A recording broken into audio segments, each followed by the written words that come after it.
Story 1. The Last Keeper of Dead Man's Light Location. Isle o Haut Lighthouse. Maine. The boat rocked hard as David neared the island. Waves slapped the wooden sides again and again. Cold wind howled across the water. The sky was dark even though it was only late afternoon. Thick clouds hung low like a warning. David was 24 and had just taken a job as the lighthouse keeper on Isle Haut in Maine. He needed time away from everything, away from the noise, away from people. And this job offered quiet and isolation. The lighthouse had been empty for nearly 3 years. The last keeper had vanished. No one knew why. As the small boat touched the rocky shore, David jumped out and pulled his supplies onto the land. There was no one to greet him, just seagulls flying above and the endless sound of the sea crashing into the rocks. He looked up.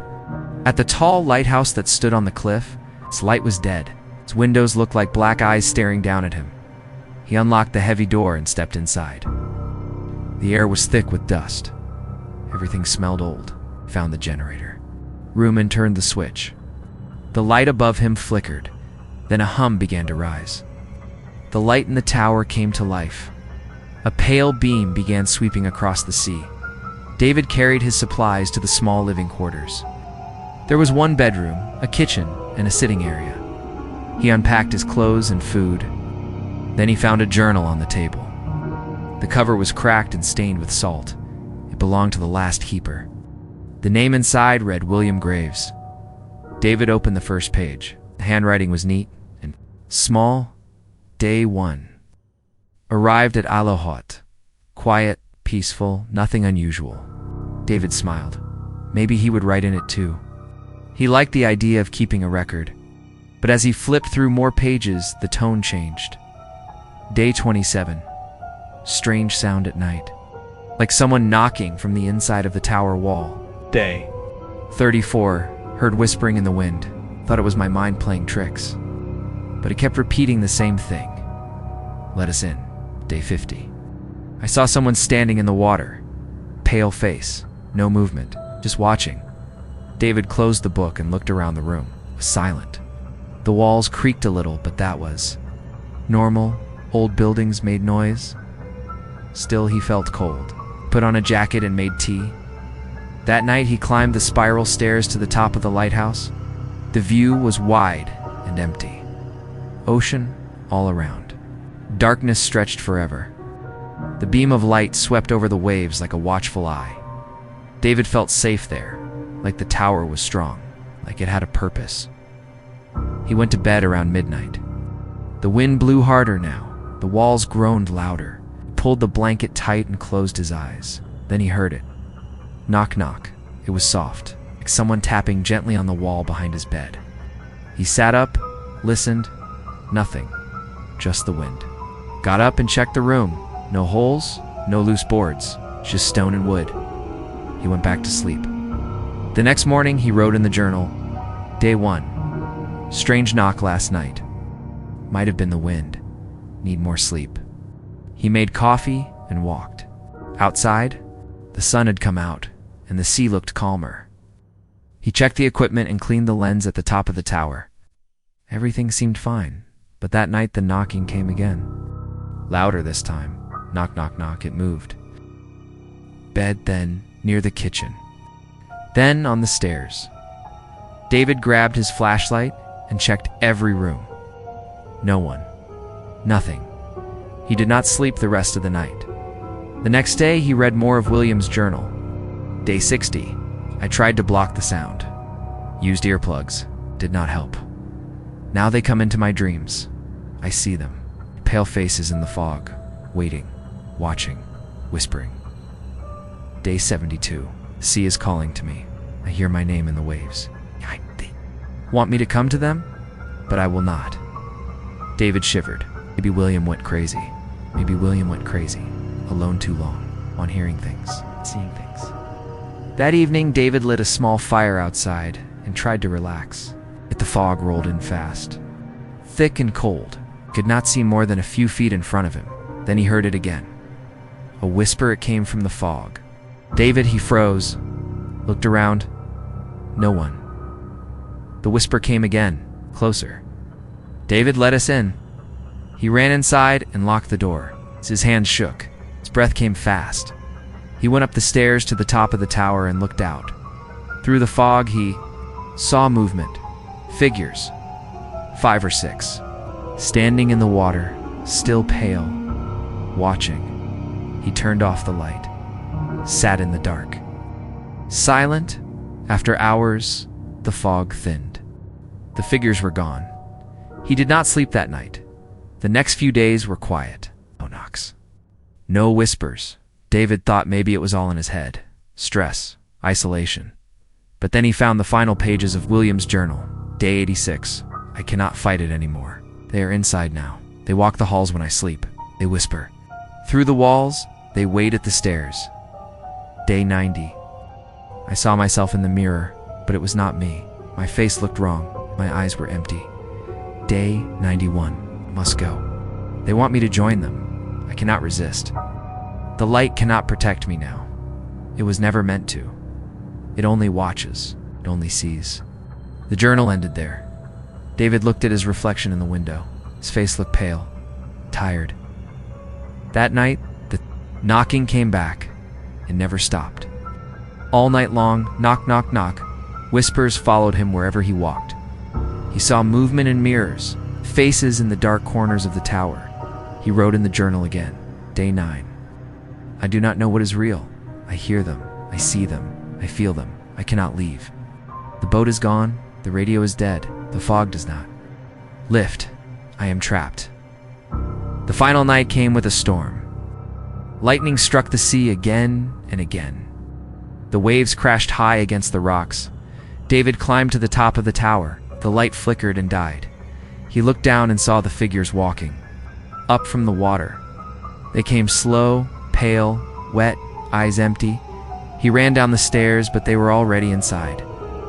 They stood at the base of the tower, waiting. He backed into the corner, held the journal in his hands, whispered to himself. Then the light came back on. Bright and blinding, the figures stopped, turned, and walked back into the sea. The storm passed. The morning came, but David was not in the tower. Only the journal was there. Lying on the table, it was open to a new page, written in shaky hand, Day 10. I saw the truth. The light watches. It remembers. It does not save. I joined them. I walk the waves now, waiting for the next keeper. And the lighthouse stood silent again, waiting for someone new to keep the light and to hear the knocking and the... Dark Story 2. The Foghorn's Curse Location. Point Reyes Lighthouse. California, the fog rolled in like smoke across the ocean. Thick and white and endless. It swallowed everything. The cliffs, the sea, the sky, and the lighthouse. Point Reyes Lighthouse stood alone on a high cliff in California. The wind there was strong. The waves below were wild. The fog never stayed. Away for long, people said it was cursed, locals said. The foghorn cried for the dead. In the fall of 1976, a team of 4 men came to repair the old foghorn. The horn had stopped working months ago. The Coast Guard wanted it fixed before winter storms began. The men arrived by truck. They were all experienced, no nonsense. Just wanted to do the job and leave. Their names were Frank, who led the team. George, the oldest of them. Mike, who was quiet but smart. And Ricky, the youngest, only 21 and new to the crew. The lighthouse was still active, but no one lived there. It was empty, cold, and filled with the smell of salt and rust. The men set up camped in the keeper's quarters and started work that same day. The foghorn was deep below the main tower, inside a small concrete room close to the sea. It had not sounded in nearly 6 months. Frank looked at the broken parts. Wires torn. Metal rusted. Easy fix, he said. But as soon as they started working, strange things began to happen. The first night, Ricky said he heard the foghorn blow. Just once. Long and low. The others said he was dreaming, but the next night Mike heard it too. Then George, then Frank. Always at night. Always just once. Long, low, and sad. They checked the horn again. It was not working. The wires were still broken. No power. Then they found something behind the foghorn room, a tunnel. It was narrow and dark, and carved into the cliff rock. It was not on the map. No one knew why it was there. George wanted to leave it alone. Frank wanted to explore it after the job was done. That night the fog was heavy. They could not see the sea, just heard it roaring below. At midnight the horn blew again, but this time it shook the walls. Dust fell from the ceiling. The men jumped out of their beds. "It is impossible," Frank said. "The system is dead." They checked the horn room again. Still broken. Still no power. Then they noticed something else. Footprints, wet and bare, leading from the tunnel to the horn and back again. Mike said maybe someone was playing tricks. But who would come all the way out here just to scare them the next morning? Ricky did not come down for breakfast. They found him on the stairs of the Lighthouse Tower. His eyes were open wide, his skin pale. He was not breathing. Frank checked him. No pulse. No wounds. No blood. Just dead. The others stared in silence. They called for help on the radio, but the signal was weak. Static only. George wanted to leave. Said this place was bad. Said the fog was hiding something. Frank said they could not leave Ricky behind. They would wait for the storm to pass, then call again. That night, the horn blew again. 3 times. Boom, boom, boom each. A time louder than the last. Then they heard the footsteps. Coming up the stairs, slow and wet. George locked the door. They stayed in the room holding tools like weapons. The footsteps stopped. In the morning, there were more wet footprints, this time on the inside stairs. The team was silent during breakfast. No one spoke. Frank went down alone to check the tunnel. He was gone for 2 hours. When he came back, he looked sick. He said he saw drawings on the tunnel walls. Old symbols, painted in red, like blood. He saw names scratched into the rock. Hundreds of names. George asked what names. Frank said some of the names were his and Mike's and George's. But the tunnel was old. It's very old. That night Mike went missing. They found his boots at the tunnel mouth. Inside the tunnel were fresh footprints, bare, wet, leading deeper. Frank took a lantern and followed them. Walked for 10 minutes before he saw something in the dark, a hole in the rock. Filled with bones, human bones, skulls, ribs, hands, dozens of them. Maybe more. Frank turned to run, but saw someone at the entrance, Mike, but not alive. His eyes were empty, his skin white and wet, his mouth open wide. He pointed to the bones. Then he vanished. Frank ran back to the quarters, told George everything. George was done. "We are leaving," he said. "I will walk if I have to," but the road was gone. Covered by rocks from a slide during the night, they were trapped. That night, the horn blew again, 5 times. Boom. Boom, boom, boom, boom. The sound was full of pain. Then came the voices, crying, screaming, begging. The men held their ears. Felt like the horn was inside their skulls. George ran into the fog, screaming. He was never seen again. Frank stayed inside, shaking, praying. The next morning, there were no footprints. No fog, just silence. Frank called the Coast Guard. This time the radio worked. They arrived 2 hours later. Frank was alone. They searched the lighthouse and found the tunnel. They found the bones, and they found the foghorn was never connected. To power, it had never been fixed. Yet it had blown night after night. They took Frank away. He never spoke again. The lighthouse was closed, tunnel sealed.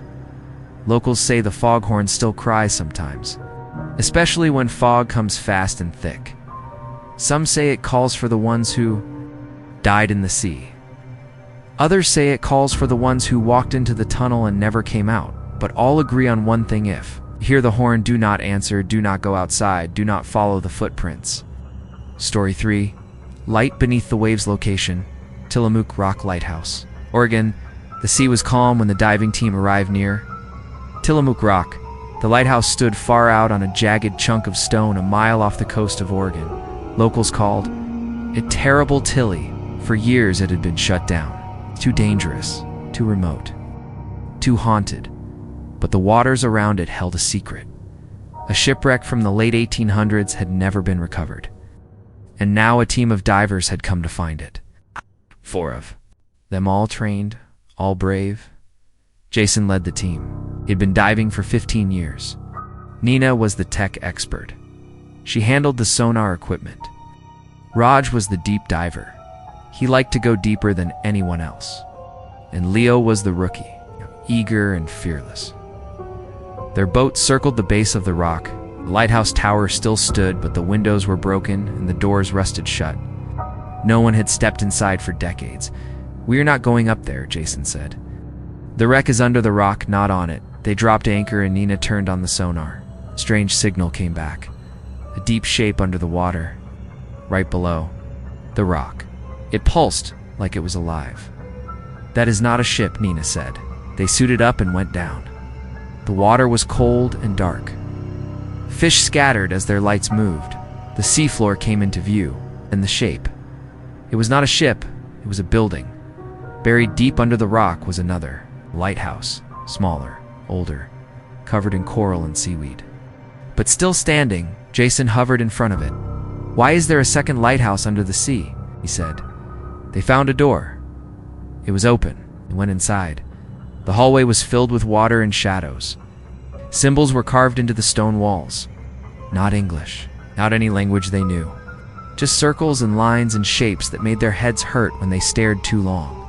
In the center of the building was a room, and in the center of the room was a light. It glowed soft blue, not electric, not natural. It shimmered like it was breathing. Leo reached for it. "Wait," Raj said. "Do not touch anything," but Leo did. The light pulsed. Then every wall in the building began to glow. The symbols moved, shifted, flowed like ink in water. Then came the voice. Not from the radio, not from the sea, from inside their heads. "You have opened the seal," the divers screamed. Jason called for retreat. They swam out of the structure as fast as they could. Behind them, the door slammed shut on its own. Back on the boat, Leo was pale. He sat on the deck holding his head. "I saw something," he said, "in my mind. Face. No, many faces. They were watching me from behind the light that night. They stayed anchored near the rock.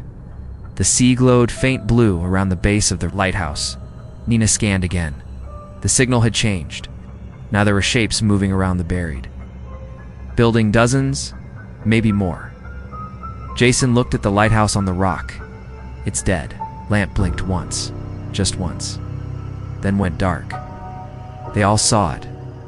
"I thought the light was broken," Raj said. "It is," Jason said. The next morning, Leo was gone. His gear was still on the boat. The others searched the water. Nina saw something on the sonar. A figure floating deep. Too deep they could not reach him. That night the water glowed again. Brighter this time. They saw faces in the waves, pale, eyes open, mouths wide. They moved slowly around the boat, never climbing on. Just circling. Jason said they had to leave. They raised the anchor. Tried to start the engine. It was dead. Then the voice came, again, inside their minds. "You broke the seal. You were not allowed to leave." The boat shook. Waves rose high, then went still.